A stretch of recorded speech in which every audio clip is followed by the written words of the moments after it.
Faire du bien aux autres réconforte votre propre cœur.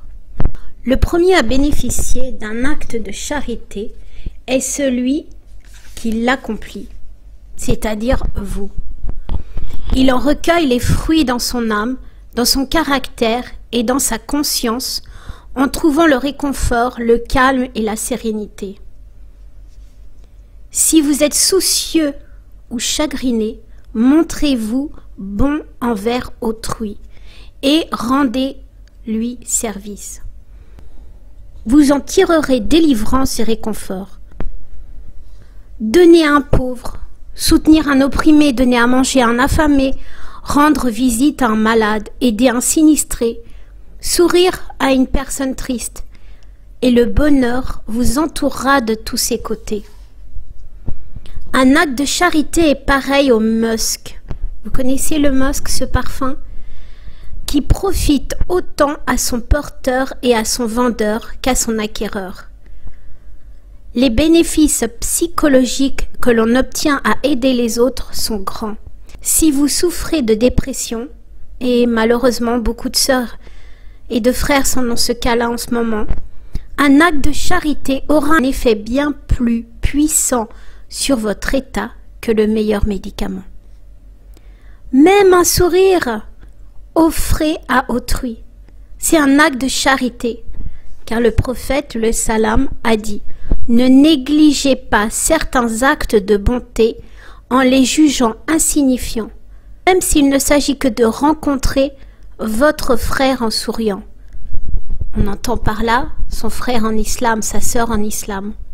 Vous ne pouvez pas savoir quelquefois quand on est très très mal et qu'une personne, ça m'arrive très souvent de le faire, juste dites-lui, vous avez un très beau sourire, vous avez une très belle, alors de sœur à sœur parce que sinon ça ferait un peu bizarre, ou de frère à frère, mais dites-lui simplement, oh votre robe est magnifique, j'adore votre foulard.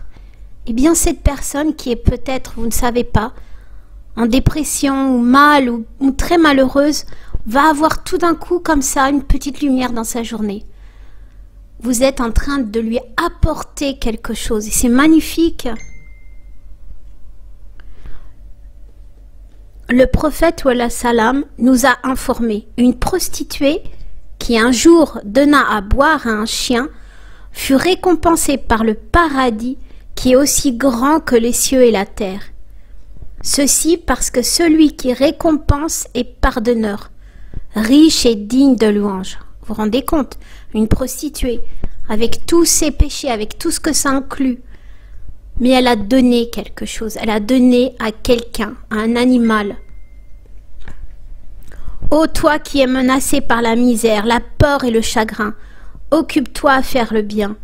Aide les autres de maintes façons, par la charité, l'hospitalité, la sympathie et le soutien, et tu trouveras le bonheur tant recherché.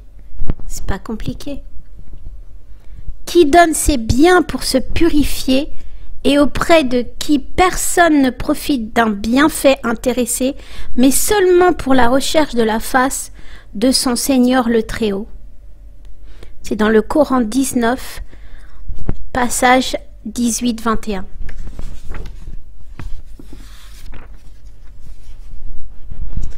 Vraiment, mes sœurs et mes frères, si vous êtes dans cette situation, si vous vous sentez pas bien, vous sentez malheureux, déprimé, oppressé peut-être même, offrez quelque chose à quelqu'un. Offrez votre aide, votre sourire, offrez votre savoir. Aidez quelqu'un, par exemple, je sais pas, en informatique, bricoler quelque chose, aider, apporter des courses. Le simple fait d'aider l'autre va vous aider vous et vous apporter déjà un soulagement à votre peine. Inch'Allah, c'est ce que je vous souhaite.